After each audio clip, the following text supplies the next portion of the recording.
I'm RJ Aguiar, and this is Rebel Report, the show that knows exactly how to please you with its tongue.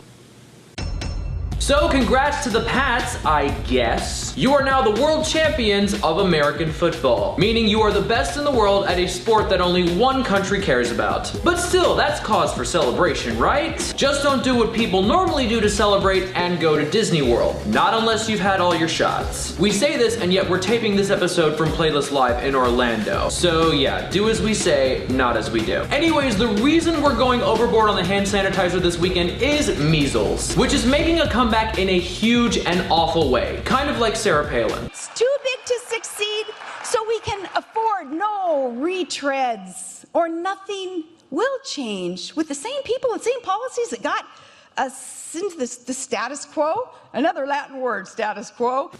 Okay, will someone check on her please, because I'm pretty sure she's having a stroke. Anyways, despite being almost completely eradicated in 2000, the United States is experiencing a brand new spike in measles cases. And by spike, I'm talking 102 cases in 14 states this year alone so far. 50 of those cases were traced back to one particular cesspool. No, not that one.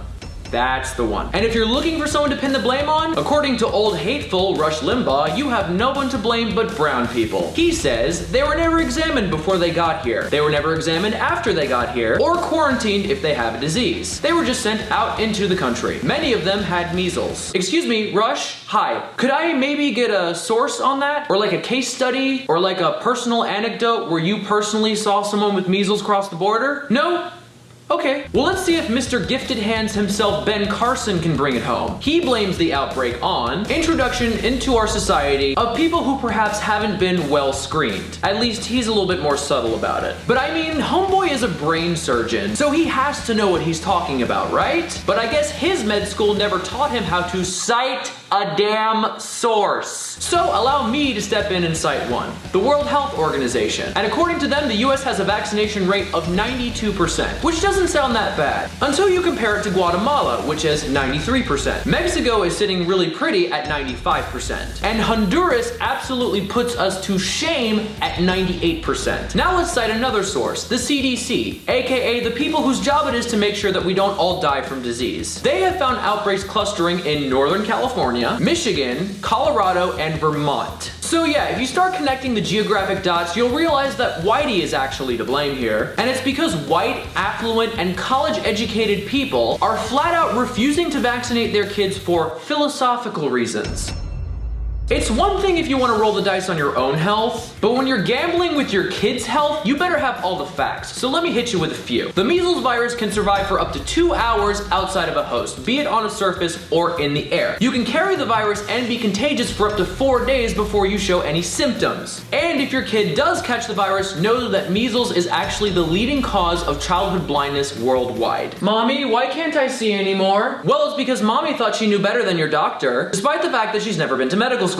Mommy, is there any chance you might be able to give me up for adoption, please? Much of the anti-vaccine movement is fueled by the belief that vaccines cause a host of health problems in kids, ranging everywhere from allergies to ADHD and autism. But here's the trouble with that article that your homer mom found on Pinterest. Just because one study finds a correlation between vaccines and a particular ailment doesn't necessarily mean that one thing causes the other. 100% of people who breathe air eventually end up dead. That doesn't mean that one thing causes the other. It just means that there's possibly a relationship at play. So before you start thinking that broadband connections can take the place of 7+ years of medical school, you might want to actually learn how statistics work. So here's what frustrates me about Limbaugh and Carson, all the people that think like that. They are missing a golden opportunity here. The asshats behind the anti-vaccine movement are largely white, affluent, and liberal. It's like you're the Seahawks, and you're 5 yards away from scoring the winning touchdown at the Super Bowl. But do you give the ball to Marshawn Lynch? No! You throw the most easily intercepted pass I have ever seen and hand the Pats the game and cost me $50 in the process. Congratulations, I hope you're happy. Good luck being relevant next year if you're gonna continue to play like that. Not that I'm bitter or anything. Anyways, that's gonna do it for us this week. Hope you guys enjoyed being on the road with us. Don't forget to thumb me up right in my sweet spot. Subscribe to Flama and join the conversation in the comments and on Twitter using the hashtag #RebelReport. We will see you guys back in the studio next week. Until then, I am RJ Aguiar, and I approve this message.